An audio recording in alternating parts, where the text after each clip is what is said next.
Hello, welcome to today's webinar, and thank you guys for taking the time to participate today in Cooking Without Recipes. My name is Kevin, and I'm the chef of Cuca restaurant in Bali, Indonesia. And obviously, I am the chef. And you're here today to do something which probably sounds impossible, but we're going to make it happen. So when anybody finds out that I'm a chef and this is what I do for a living, they always have the same reaction. They think, oh my God, you're a chef. It's, such an exciting profession. And then they want to become a part of it. I also love cooking, they tell me. I like making cake. I bake cookies for my friends. Yeah, well done. Cooking at home for your friends and working in world-class professional kitchens is very, very different, okay? Cooking for your friends is fun. Cooking in world-class kitchens, it sucks. It sucks. I know I spent the past 22 years working in some of the world's best restaurants, and I'm telling you, it sucks. Young kids that are studying culinary, they ask me all the time, what is my recommendation for them as young students? And to be honest, it's the same answer. Get out while you still can. You're young. Do something else. Cooking is hard. Now, if you don't believe me, let me illustrate this with a wonderful, simple story that will give you an idea of what it's truly like. Back in 2001, I was lucky enough to work for one of the world's great chefs, Daniel Boulud, at his restaurant in New York City, right? Restaurant Daniel in New York City. At the time, it was 3 Michelin stars and a world-famous French boss, okay? Daniel Boulud was like the French version of Batman.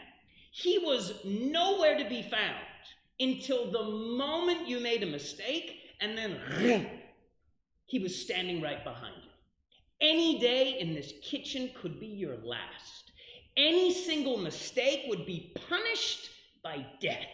And you would wake up in the morning with this feeling of dread and fear at the daunting day that lies ahead. I've seen people fired in the middle of dinner service. I've seen people go downstairs to simply get vegetables and never return out of fear for what is the world-class professional kitchen, right? Sounds like a lot of fun, right? Just like making cookies for your friends on the weekend. Cooking in restaurants, it sucks. It's truly a difficult job. Now, what's the upside?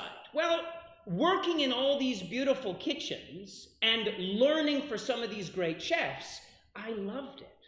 It sucks, but it's for me. I love the intensity, the dynamics, the excitement, and working in Daniel might sound horrible, but it was one of the greatest jobs I ever had. I love the intensity of a world-class kitchen. Now, these types of restaurants, one always took me to the other, and I became addicted to cooking. It started off at a young age when I really loved food. And this love of eating naturally took me to the curiosity of how to be able to create dishes and how to be able to understand more about the world of culinary. So after Daniel, I continued to other world-class restaurants like Arzac, 3 Michelin-starred restaurant in northern Spain, or La Broche, 2 Michelin-starred restaurant in Madrid, El Bulli, again, 3 Michelin-starred restaurant just outside of Barcelona. And these world-class restaurants, they teach 2 critically important lessons. The first one, survival. Survival. The skills required to stay afloat in the tsunami of chaos that is a restaurant. And the second skill is copy and pasting. How to be able to copy and paste, to replicate exactly what you're being shown each and every time. A chef will come, he says, do this. Your job is to do that exactly the same over and over and over again. And these are the most critical things you learn in those world-class kitchens. But I then moved after to Asia, and I spent 7 years with Shangri-La Hotel. First in Malaysia, and then in Singapore, running their fine dining restaurant for them, okay? All their special events and all their fine dining food. Now, this I had a choice to make. Do I simply copy and paste these dishes that I learned from other great chefs? Or do I take this opportunity to finally start to create, to actually make my own dishes and, speak my own personality through food? Well, the problem is nobody teaches you how to create. Nobody. It's basically what you never learn. So with no other choice and not knowing how, in Shangri-La, I copy and pasted. It's exactly what I did. And I did it very well. And the restaurant was successful. But I didn't have the chance yet to create. Now, this dramatically changed in 2013 when I convinced my wife, Virginia, to open a restaurant. And we did. We opened Cuca restaurant in Bali. Now, the location that we fell in love with was a little bit different. It's Jimbaran, a quiet, sleepy fishing village down a road with no lights in the middle of nowhere. Now, to survive, we would need hundreds of customers to come to eat in Cuca every day. And one thing we knew for sure, it wouldn't be enough to simply copy and paste. If we just did what I did before, it wasn't enough of a hook to drag people all the way to Bali and Jimbaran to see what we're doing. So with no choice, we knew we had to create. No more karaoke. No more singing other people's songs. This was our huge opportunity to create every single dish we would serve in Cuca. And that's exactly what we did. Copy nothing and create everything. Now, that's why you are here today. You're here to learn the secret that nobody shares with you. The secret that nobody ever taught me that I had to figure out is how to be able to create your own dishes without being dependent on recipes. And you're going to get all of this information without the blood, sweat, tears, screaming, shouting, and chaos that I had to go through. So lucky you, here we go. So this is not a cooking class. And I think that that's very important to understand. As a matter of fact, for me, I think traditional cooking classes are a total waste of time. As a matter of fact, they're almost useless for 4 main reasons. Number 1, a traditional cooking class is about your ability to remember all the little tedious steps to create something spectacular. Well, I tell you already, you're going to forget. For sure you're going to forget. You didn't even remember my name, and I told it to you 5 minutes ago, right?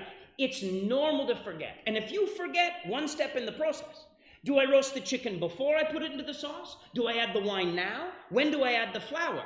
One small mistake and the result is different. And that's a problem. The second reason traditional cooking classes for me are a waste of time is they're totally ingredient dependent.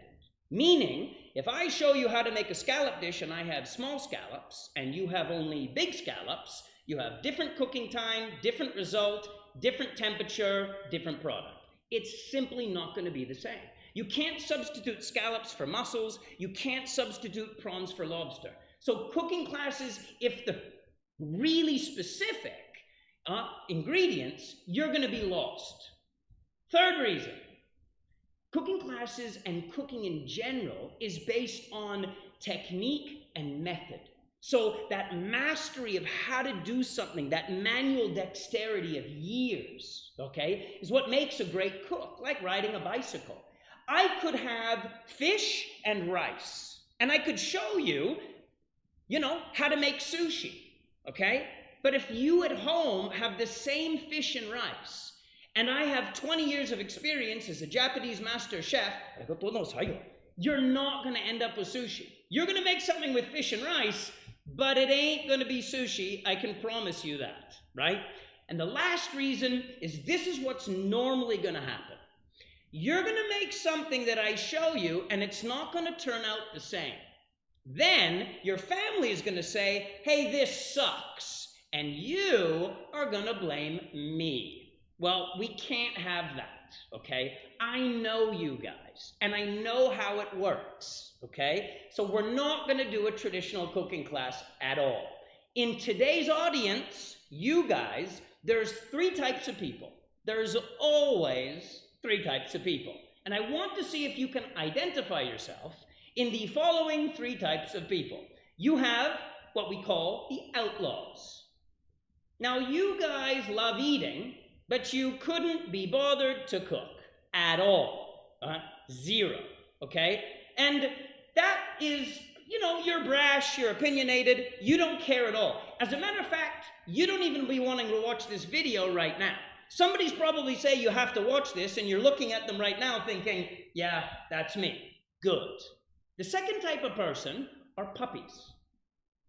Now, the puppies, you do love cooking, but you're totally dependent on recipes. I mean, you are handcuffed to them. Any change in a recipe, any change in an ingredient, any change in a temperature, and you are screwed. You shut down, you become emotionally distressed, and you find yourself always making the same dishes at home. Because change equals fear. Third type of person, optimists, right?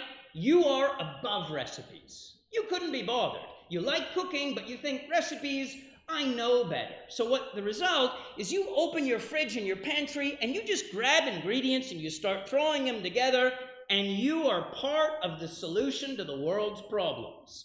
And the results can range from outstandingly delicious, and you have no idea why, to shockingly inedible, and you're curious about what went wrong. The good news is this class is for all of you, okay? It's for all of you. And what I will promise you is, after this class, you will look at food differently. You will taste things for the first time. Even things you thought you knew will not taste the same. You will actually begin to see new ideas everywhere. Believe it or not. Now, instead of simply teaching you how to make one dish like a traditional cooking classes, today we're going to give you the tools to create thousands of your own dishes. So this is very useful, not for one dinner, but for the rest of your entire life. Now, here's the challenge.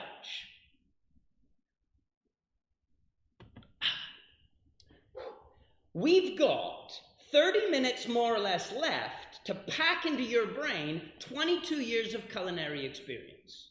Okay? So if you have to go to the toilet, or you need to feed the dog, you miss 1 minute of this presentation, you're missing years of culinary knowledge. So you need to sit tight and pay attention, because we got a whole lot of stuff to get through. A lot of stuff. Now, you might have questions, and I can't see you, Diane, if you raise your hand. So what you need to do is you're going to write the questions in the chat, and I will respond to them after to make sure you get the attention that you need. Now, what you need right now, simple. You should have a worksheet in front of you. Good, you've printed it. You're halfway there. You also need a pen or a pencil. Well done. Now, there's always somebody that doesn't have a pencil. So we're going to give you a few seconds to go and get a pencil, because there's always bloody one of you. Great. Go, good. For the rest of you, I want you now to look at exercise number 1. We're going to start with exercise number 1. And today we're going to work through the exercises together, and what you're going to need to do is fill out the paper as we go along. Are you back? Fantastic. How's the pencil? It's sharp. Good. Next time, read the email. Exercise number 1. Now, what I want you to do with this exercise is there's 5 questions. We're going to go through them together. The first question, I want you to write down, what does it taste like? That's it. These are not trick questions. We're going to start off easy to make sure you follow along. The first one is a candy. So I want you to write down, under question 1, what does a candy taste like? Write it down. Sweet, right? Perfect. So you write down sweet under question number 1. What about question number 2? Lime. What taste would lime represent? Sour. Well done. Look at it. I mean, hey, this is the best class we've had so far. Number 3, salt. If you sprinkle salt directly on your tongue, what taste do you think it best represents? Salty. Fantastic. Write it down. Number 4, a cup of coffee, like espresso. Bitter, strong, aggressive coffee, right? No cream, no sugar. What taste do you think it represents? I already gave you a hint. Bitter. Perfect. So sweet, sour, salty, bitter. That's the first 1 to 4, okay? Now let's stop there for a second. Those 4 is exactly what is taste. Sweet, sour, salty, bitter, that is taste. You only taste 4 things, nothing more. That's all your mouth can taste, okay? Now let's go to question number 5. Basil, okay? A leaf of basil. Now what do you think a leaf of basil would represent? You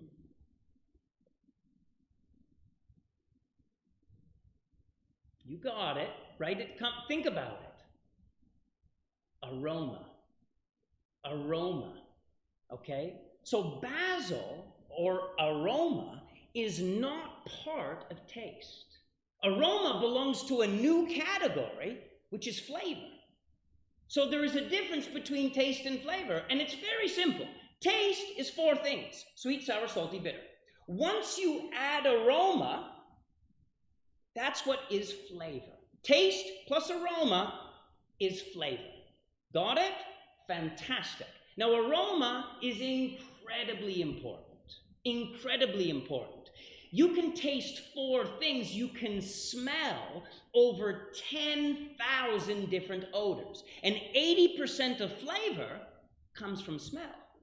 So the next time or the last time you had a cold or you had the flu and you tried to eat something, you will remember food became flavorless. Right? Good. Now, let's stop there for a second and you put that into your brain.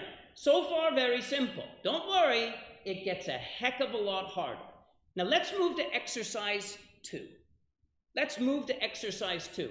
And what I want to do is I want you to put what you've learned so far, okay? What you've learned so far. Now, next exercise is about simply putting all those ingredients, and you can see them, banana, vinegar, anchovy, it's there. You're simply going to categorize them. Instead of thinking them as banana tastes like banana, you're going to start categorizing them based on what flavor you think they represent. So starting today, for the rest of your entire life, I want you to do this with food. I want you to do this with ingredients. So instead of thinking of candy as candy or coffee as coffee, candies are going to be sweet. Coffee is always going to be bitter. Salt represents salt, and basil is going to represent aroma. So let's try with the next 15 and see what you would categorize those ingredients as. And categorizing ingredients is something, and the first step that you need to master to create your own dishes. Let's start with number 1, banana. What do you think banana would represent? Sweet, right? Good. So write down sweet for question 1 on exercise 2. What about vinegar? Vinegar. Sour. Perfect. Don't ask what kind of vinegar, Judy. Red wine, white wine. It's sour, Judy. We're not here to argue. What about number 3? Anchovies. Salted Spanish anchovies. Good. Salty. Number 4, a little bit more difficult, cauliflower. What flavor do you think cauliflower would represent? Bitter. Bitter. Okay, write it down. Number 5, thyme, the herb. What flavor would thyme represent?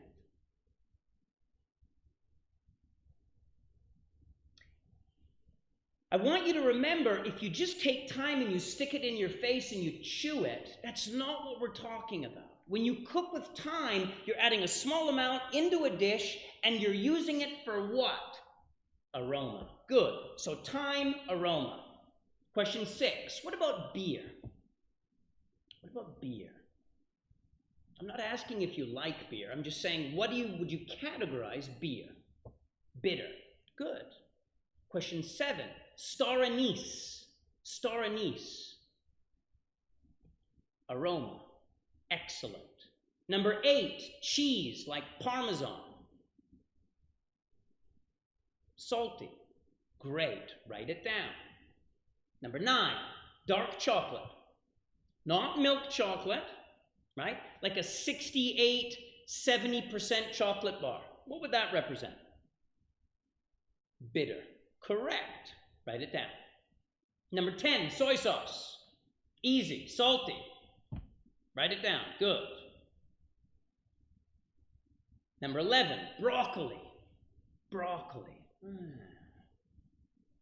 Yeah, I know. Bitter.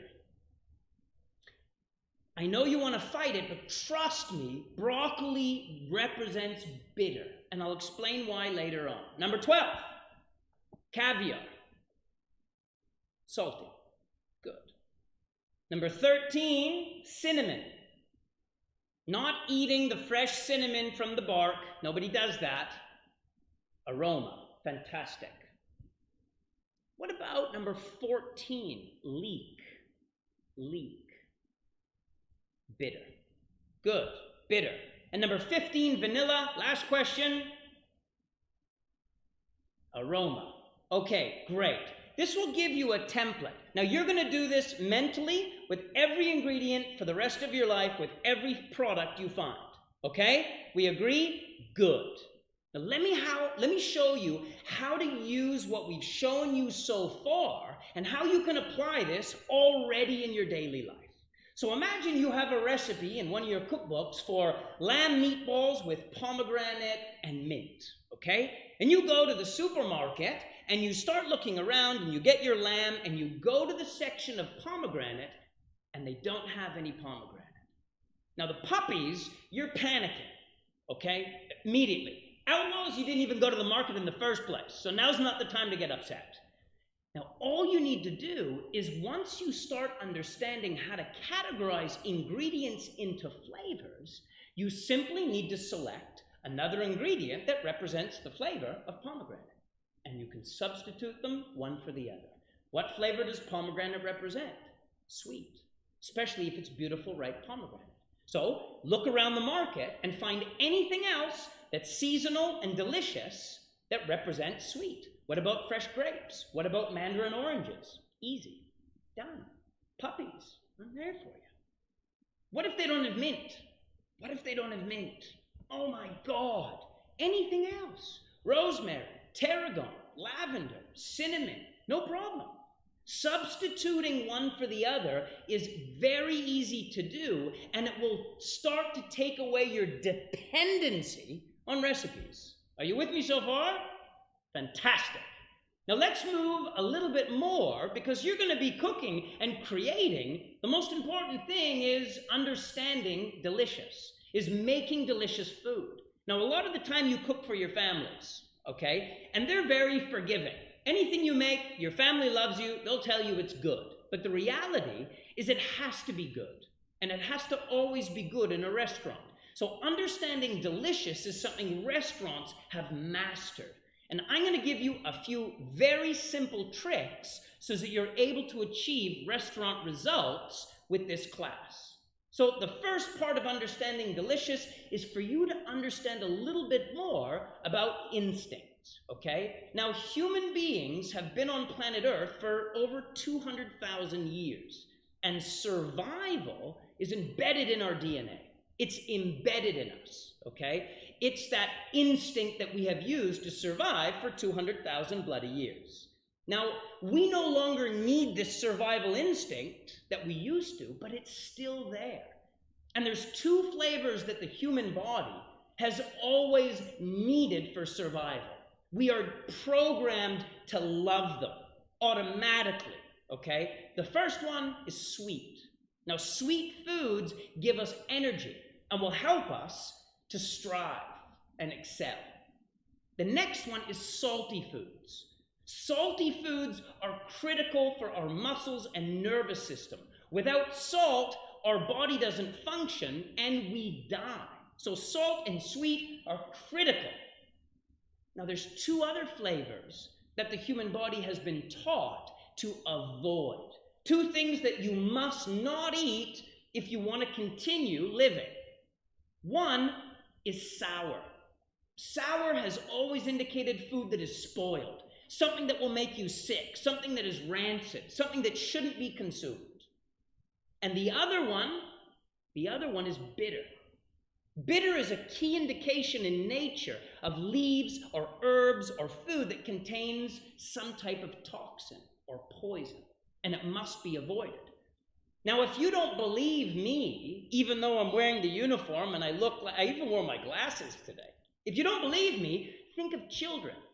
Children are a wonderful example of this type of instinctual DNA. Before they can talk, kids are drawn to sweet and salty foods. Now, McDonald's has used this understanding in food for years to be able to grab kids by introducing salt and sugar into everything they serve. And you see kids immediately reject sour or bitter foods. Immediately. That's why it's so difficult to get kids to eat their vegetables, because the majority of vegetables tend to be bitter. So the next time you need to cook for a kid, or your kids, or somebody else's kids, you need to find a way to hide the sour and bitter flavors by adding salty and sweet flavors. You want them to eat spinach, you need to add a little bit of bacon, or a little bit of pumpkin, to cover up those flavors that they don't enjoy. Now, you think to yourself, this idea of accepting or rejecting a flavor is the way the human body has learned to protect itself over time, okay? But as adults, you say, well, then why do I love bitter? Why do I love, and as an adult, is bitter flavors? Because you think, well, you love beer and you love this. I understand. But bitter is a flavor that the human body learns to love over time, because bitter gives you something in return. If you remember the first time you tried coffee or beer, you hated it. But the idea of bitter giving you something in return is critical for you to continue to consume it. For example, people eat vegetables because they're healthy. What about beer? People drink beer because it makes them happy, right? Right? And people drink coffee because it gives them energy. But still people try to balance those flavors. Brussels sprouts, people are always adding things like tons of bacon to mask that bitterness, or they add maple syrup or honey to hide it. We always take coffee and we're adding cream and sugar to dumb down the bitter flavor. Or something like beer, people automatically love to eat it with salty peanuts to be able to balance those flavors. Now, balancing flavors is something critical for you guys to succeed at creating your own recipes. And let's talk for a second about that idea, balancing flavors. Now, something very important with balancing flavors is if you look at traditional dishes, dishes that have stood the test of time, dishes that have been forever around, they do this incredibly well. And each country has a handful of these traditional dishes, right? Now in your worksheet, if you look at exercise 3, we have a traditional dish there for you, paella, okay? And I want to show you how a traditional dish uses that balance of flavor to make it delicious. Now, why is this important? Let me give you a very simple example, okay? Let's take a dish that you've probably all had before, like lasagna, okay? Not dinner time yet, you're good. Lasagna, okay? Now what separates the best lasagna you've ever had in your life and lasagna that is just okay, okay? Very simple. The best lasagna you've ever had has always had the balance of flavor. If you look at the dish and you analyze it, there'll be sweet and sour and salty and bitter and aroma. It will contain all those elements. Now, a lasagna that's just okay, if you were to analyze it, it's always missing one of them. Always. Now, it's very easy for you to identify it's missing salt, okay? But it's difficult for you to say it could use a little bit more lemon. Or I prefer it slightly more roasted so that I get a little more bitterness, right? It's difficult. You wouldn't do it. You would simply select best lasagna is at Luigi's in San Francisco. Finished. And let me explain why. Let's go to exercise 3, paella. Now you can see it. So imagine you're sitting at a patio in Barcelona and you order a paella. Let's look at the ingredients that a paella would have and understand what flavors they're going to give the dish. Number 1, peas. Now those peas in a paella, what do they give the paella? What do they give it? Sweet. So you write down under number 1, question 1, exercise 3, peas are going to give it sweetness. Excellent. What about lemon? When you get it, you squeeze the lemon all over the top of it. Sour. Now, I guarantee you, if I serve you the same paella but no lemon on top, and I serve you one that you squeeze lemon on top, I guarantee you you're going to find the one with lemon far more delicious. It's going to be bright and exciting, and you're going to draw you into the other flavors. Without the lemon, it's going to feel flat. Good. Number 2, you write lemon. Number 3, chorizo. What do you think the chorizo sausage is going to give that paella? Salt. Saltiness. That salt-cured sausage, as you cook it in at the beginning and it starts to perfume the rice, it's going to give you a lot of that depth, that saltiness, okay? What about parsley? Number 4.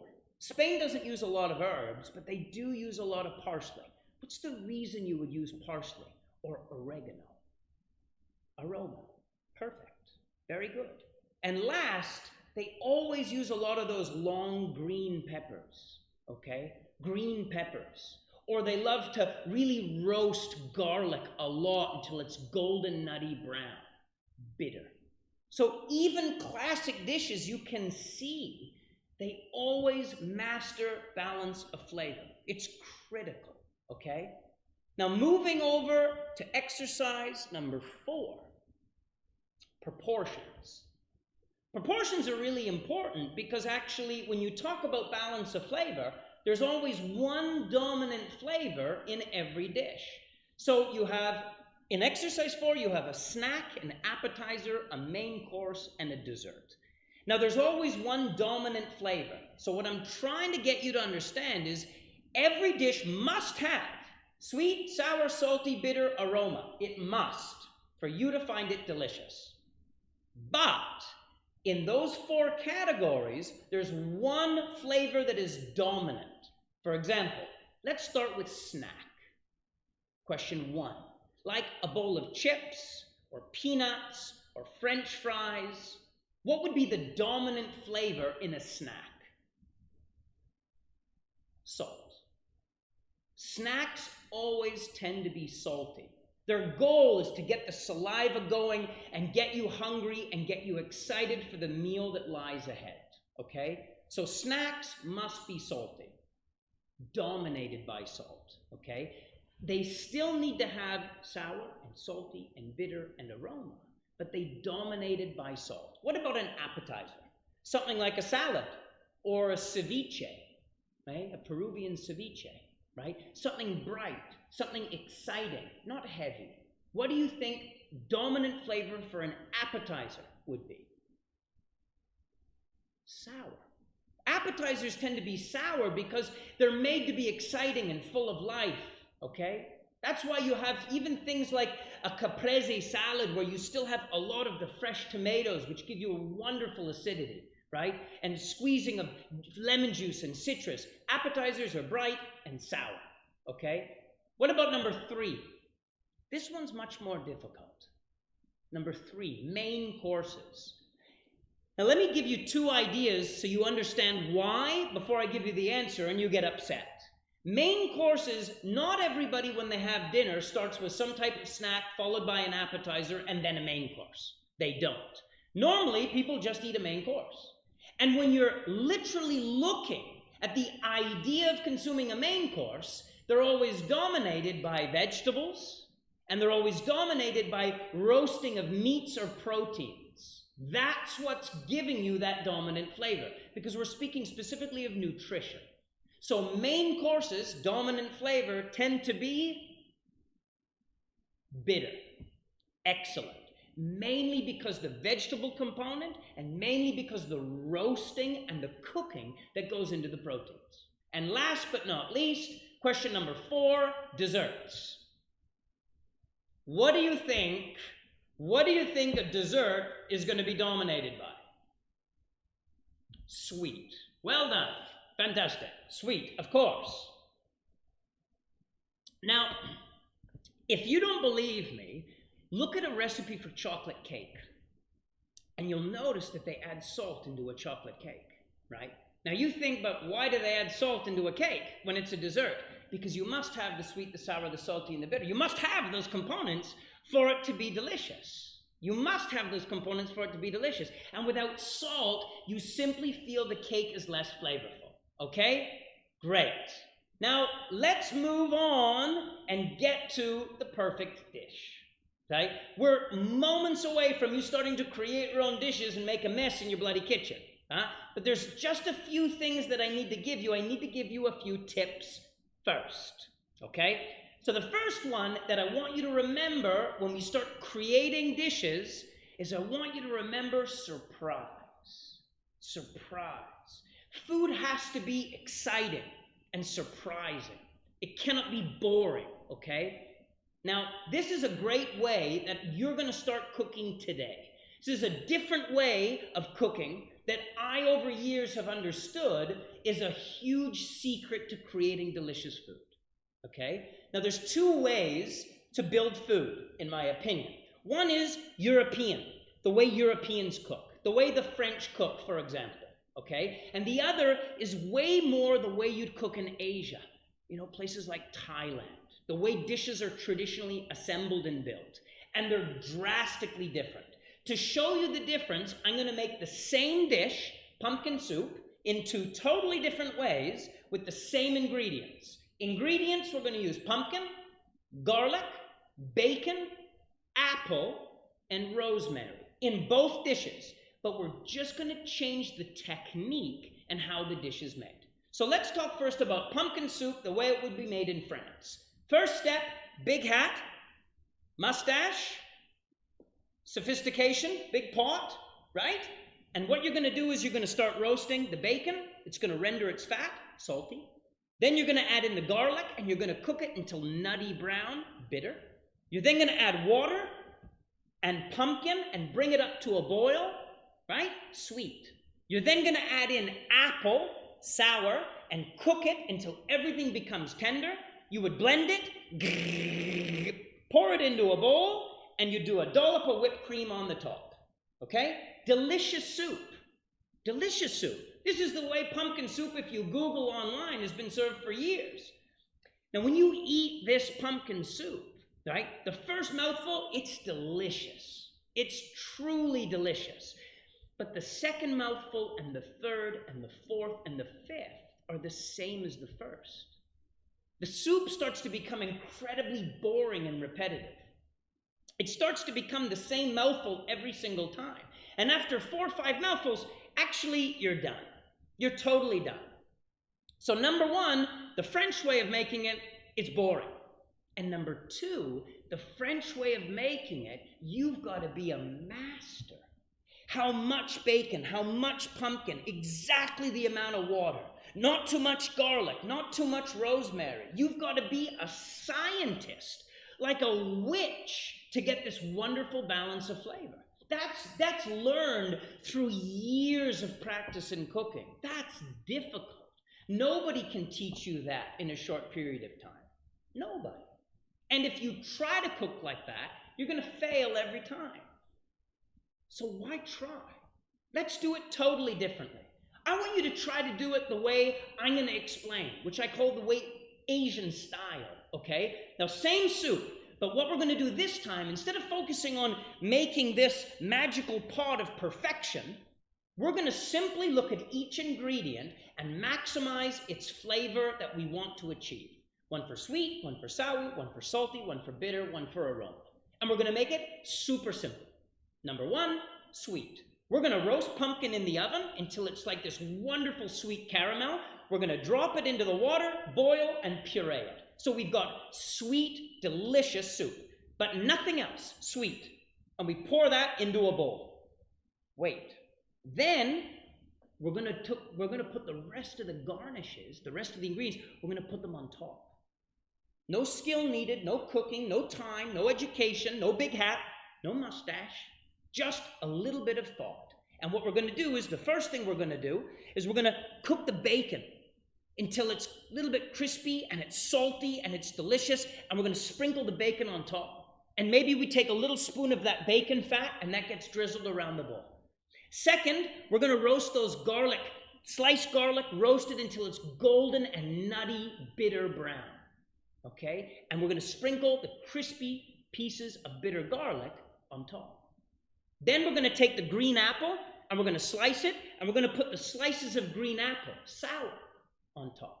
And last, with a little bit of chopped rosemary, we sprinkle that on top. Now, you don't need any skill to do this. As a matter of fact, a 4-year-old could almost put this together. Now, what's the difference? Number one, it's easy to make. And number two, it's exciting. When you eat that soup, the first bite is sweet pumpkin with bitter roasted garlic and crunchy salty bacon. And the next bite you go in and again you get this wonderful sweet soup, and you bite into the rosemary and it's super aromatic. And right at the end, you're still chewing on a piece of smoky salty bacon. So every bite of the soup is super different and super delicious and super exciting and easy to make. So I want you to do Asian style. It's easy and it will always give you surprise. Next tip, mouthfeel. Now, what do you think is mouthfeel? It's any sensation that you feel while chewing or swallowing. Mouthfeel. And there's a few of them. You've got texture, like crispy or soft. You've got moisture, like the difference between something that's really wet or really dry. You've got fluidity, like the difference between water or cream, right? That viscosity. What about temperature? Like something hot or something cold, like an ice cream or a hot coffee. You've got chewiness, like something like a gummy or a marshmallow, or fattiness, something like bacon or cheese. You also have sensations, like when you eat a chili and your mouth becomes all hot and warm, or you eat mint and it becomes cool and aromatic, right? So these are mouthfeels. Now, mouthfeel is also really important. If you just have a bowl of soup that everything is soft, like baby food, that's not very exciting, and it's a horrible use of mouthfeel. So why mouthfeel is important? Well, first of all, mouthfeel is something you use to decide whether to love or hate something. For example, if you get a bowl of potato chips and you put them in your mouth and it's like kind of chewy and soft, not crispy and crunchy, you think these aren't fresh at all, and you decide to say, I don't like those. Or what if you order a beautiful piece of fish, and instead of it being firm and moist, it's like mushy and dry, and you think this fish is not fresh, or it's been frozen. So mouthfeel is critical. As a matter of fact, big industries have used mouthfeel as they put thousands and thousands of dollars into how to make food exciting for as long as possible.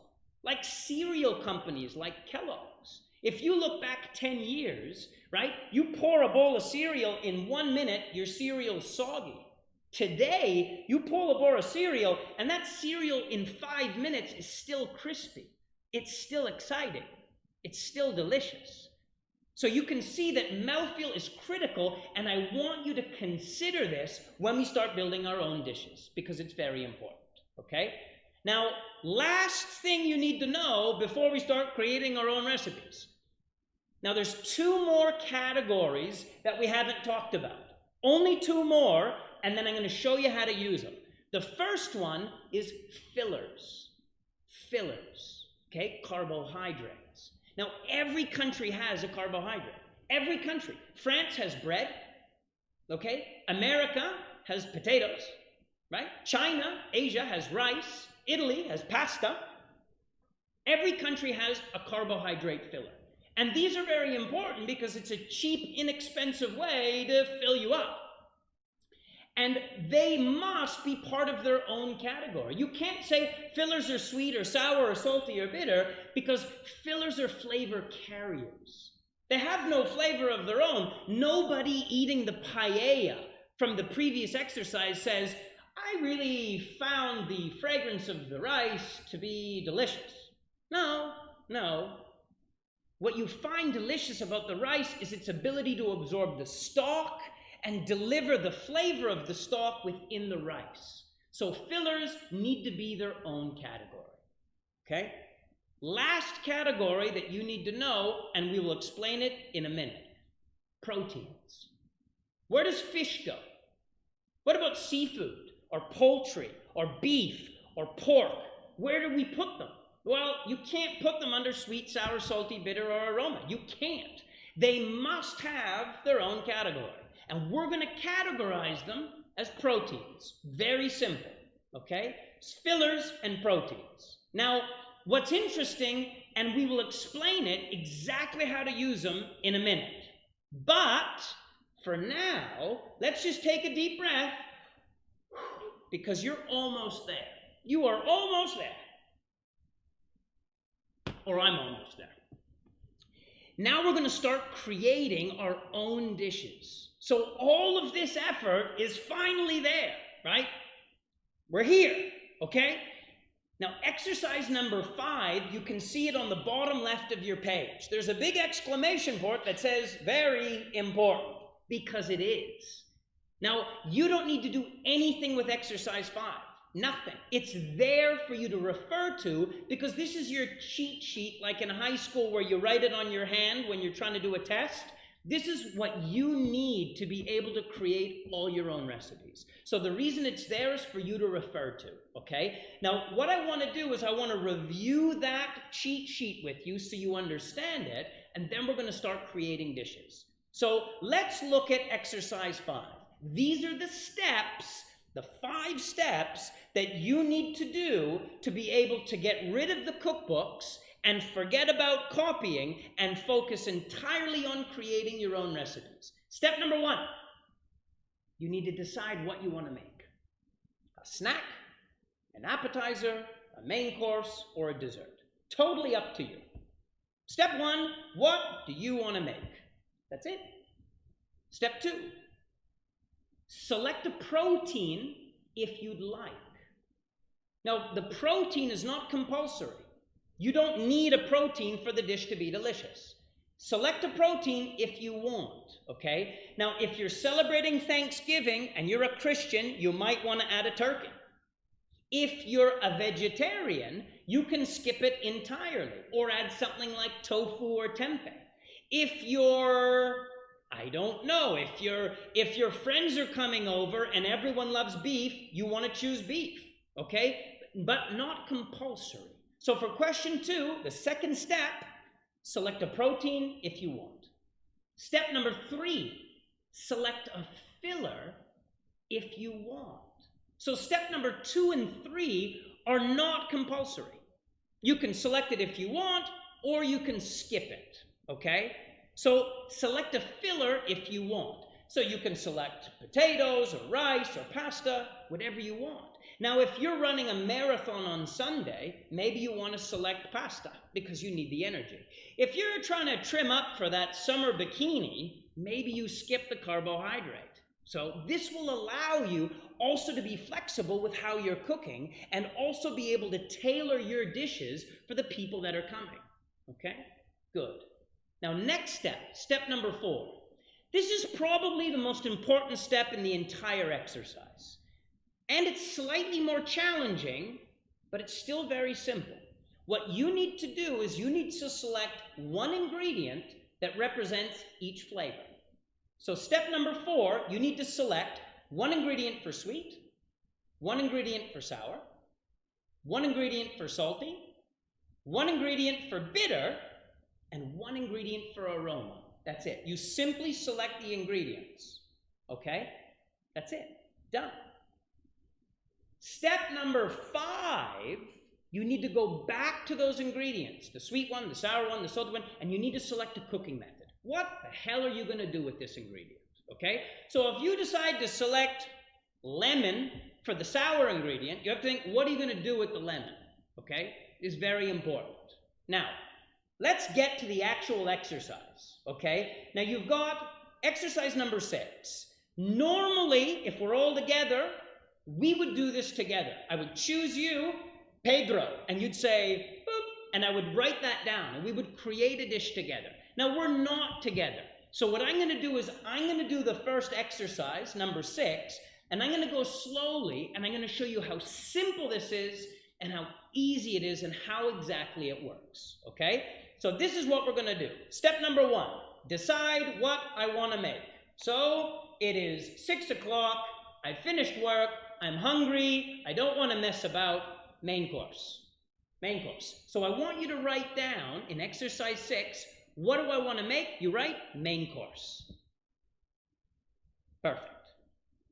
Then, next question. Select a protein if you want.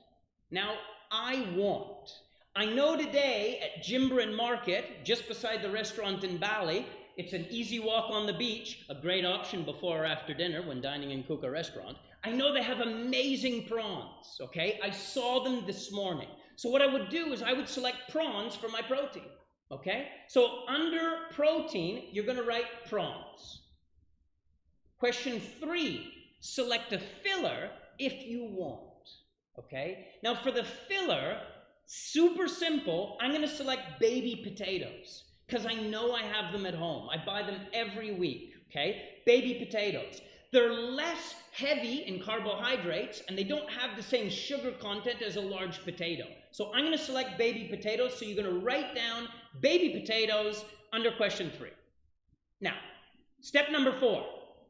I need to select one item for each category. One for sweet, sour, salty, bitter, aroma.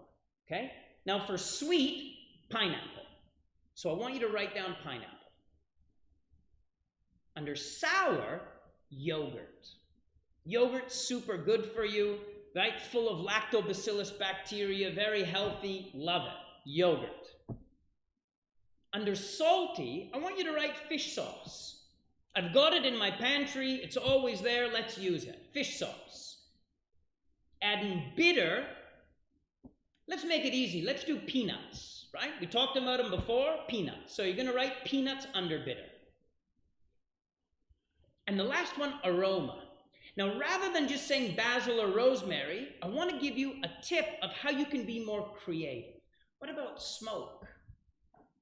Like in smoked salmon, it has the aroma of smoke. And that's part of the luxury of that beautiful preparation. So for our dish, right, I'm gonna use smoke as the aroma in my dish, okay? Now, if you think it's too difficult, my God, I'm a chef with a world-class kitchen. I mean, I got to do something to show you guys, right? Perfect. Now I'm going to go back to the protein and I'm going to select how I'm going to cook each and every one of these items. So under protein, we selected prawns, right? So for prawns, we're going to barbecue them. Simple. For the filler, we selected baby potatoes. And how we're going to prepare them is I'm going to smoke the baby potatoes. So I'm going to boil them first. As soon as they're boiled, I'm going to put them in the smoker, 45 minutes, so they take up all that wonderful aroma, okay? So smoked baby potatoes. For sweet, we selected pineapple. So what I'm going to do is I'm going to slice the pineapple, kind of long shavings of pineapple, and I'm going to put it onto a baking rack, and I'm going to dry it in the oven at about 100 Celsius for about 2 hours until the water starts to go away, and I have this wonderful kind of sweetness of kind of semi-dried pineapple. So kind of like a sun-dried tomato, but we're going to use pineapple for this process. Now, one of the tricks is I'm only trying to maximize the flavor. I chose pineapple because it's sweet, so I'm trying to push the sweetness, okay? Next, I chose fish sauce. Next one for sour, we chose yogurt, okay? So trying to make it more sour, you can add a squeeze of lime to the yogurt. You can hang the yogurt, so you put it into a little strainer and you leave it into the fridge so the water drips out, so the result is kind of more sour, kind of twangy, creamy yogurt. So that's what we're going to do, right? We're simply going to hang the yogurt, remove the water so it's more sour and a little bit creamy. Done. Next one for saltiness, we chose fish sauce. I'm going to use the fish sauce to season the prawns, simply to season the prawns. So I'm going to marinate the prawns in fish sauce 2 minutes just before cooking and straight onto the barbecue to make them seasoned. And the last one we chose was the bitterness, which was peanuts. What I'm going to do, I'm going to roast them in the oven until they're nutty brown, not a little bit more. So they're really dark brown. And I'm just going to crush them for texture. Okay? Now this method of cooking, one of the things that you do in your method is you have to remember texture. You cannot just serve soft, soft, soft, soft, soft. No. And you cannot serve everything crispy. We're looking for different ideas and techniques that when you eat it, the food remains, here we've got a bit chewy pineapple, we've got crispy peanuts, we've got creamy yogurt, we've got that kind of meatiness of a young potato. So texture is something you always need to consider. Now for aroma, we said smoke. I've already smoked the potatoes. That's my dish. We've got barbecued prawns with kind of creamy smoked potato salad with pineapple and sprinkle of crushed peanuts. Ba-bam! Delicious! Delicious! So creating your own dishes just from ideas is so simple and so effective. Now, exercise 7, you need to make this dish at home, okay? So this is for you. This is your own exercise. I mean, I can't do everything for you. So exercise 7, this is what I want you to do. Quietly at home, without disturbance, you're going to go through and you're going to write, just like I showed you, following your structure of exercise 5, you're going to build the dish in exercise 7. And when you're done, you send it to me in your comments. And what I will do is I will painstakingly review them one by one, and I'll give you my tips or my ideas, or if you're totally lost, like one of you outlaws that just writes butter, beer, bacon, beer, butter, I will try to help as best as I can, okay? So send them to me and I'll review.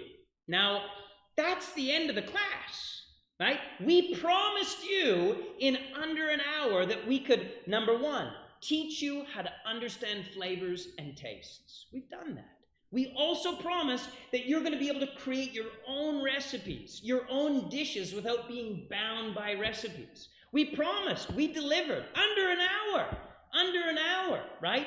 Now, question, your cookbooks that you have at home, I see you, Daniel.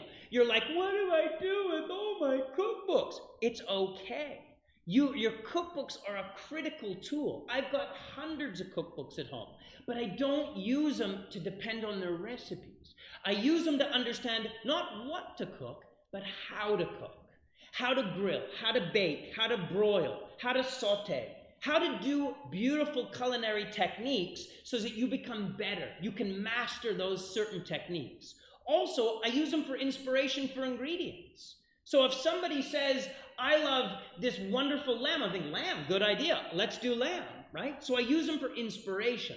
Also, cookbooks always put together dishes very beautifully. How they're presented, how the food puts on the plate. So when we make, or for example, our barbecued prawns with creamy potato, blah, blah, blah, blah, blah, now a cookbook is going to give you the tips to construct that on a plate so you have restaurant quality food. So don't throw those cookbooks away. Don't start barbecuing using your cookbooks. You still need your cookbooks. Before we go, I want to say thank you guys a lot for taking the time to watch today on our webinar, right? To educate you on cooking without recipes. Thank you to the puppies, because now I've set you free. You feel like the weight of the world has been lifted off your shoulder. Now you feel very excited to start cooking and creating. Optimists, you're looking at me now thinking, I do all this anyway. I knew how to do this before the class. No, you didn't. No, you didn't, right? You're now going to be able to achieve great results, and you can still ignore recipes because now you have the knowledge to do this. Outlaws, now you have the tools to be able to criticize other people's food and shred it to bits, looking smart and educated and powerful, making other people cry for their culinary failures while you tell them, I think it's quite nice, but for me, not only does it lack acidity, but the bitterness is immature, and I think that you could have smoked the chicken longer. Well done, outlaws. Well done. For those of you that truly want to understand how we use this every day in Cuca to combine and create delicious food, I strongly suggest you follow us on social media. What we do with local ingredients and the combinations of flavors and tastes and the uniqueness of what we create is truly special. It will be incredibly inspirational for you to be able to see and understand. And what I've taught you, we use every day in Cuca. So this is how we create every single dish that we serve. So if you need a tip or you need a direction or you need some advice, check us out on social media. We're doing it super, super well. And most important, right? How much did we charge you for this class? Nothing. This is entirely for free. But as you know, nothing in the world is free anymore. So this is all I ask of you. 22 years of culinary experience, abused by Danielle, world-class chefs, scars, trauma, counseling required. I only ask of you one thing. The next time you're in Bali and you get hungry, stop by Cuca. Stop by Cuca, say hello to me, and allow me to show you 22 years of experience, what delicious truly means, and we can hang out for a few minutes and I can show you how I cook. If you're not coming to Bali, which is the only excuse you have, you definitely know a friend that's coming to the island, so don't forget about Cuca. See you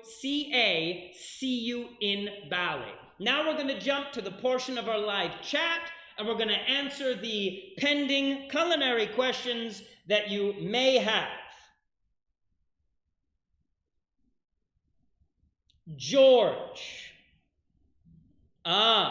Is umami the equivalent of aroma? No. Good question. There's always one smart kid in every class. Umami, okay, is actually a fifth taste. Okay, so sweet, sour, salty, bitter, and you also have umami, right? But there's also even more than that. They discovered in mice that a mouse that is overweight or a mouse that is really skinny, if you serve two options for food, one fatty and one very lean, the fat mouse is going to choose the lean food.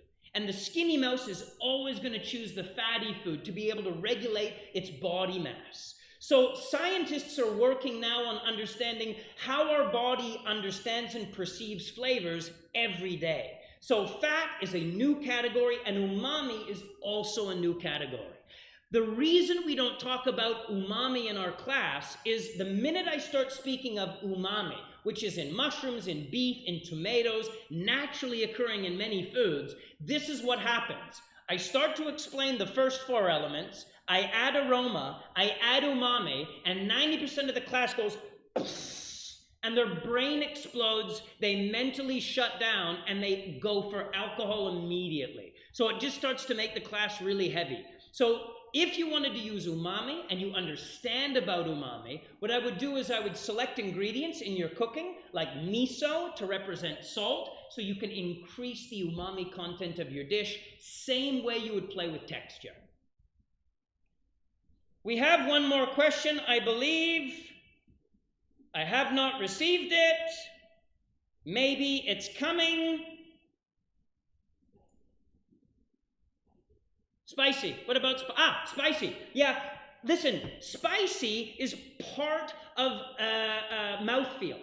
It's part of mouthfeel. Spicy is the same as crispy, fluidity, fattiness, richness. So if you wanted to use spicy in your food because you like spicy, all you would do is incorporate it as a play with mouthfeel. So imagine, for example, you love spicy foods. You could merely add chili to anything that you wanted in any of the preparations, and you would use it as an additional ingredient. I too like spicy, black pepper, chili, blah, blah, blah, blah, blah, blah, blah, blah, blah. Fantastic. Ladies and gentlemen, don't forget about me. I haven't forgotten about you. Now, this video has been recorded.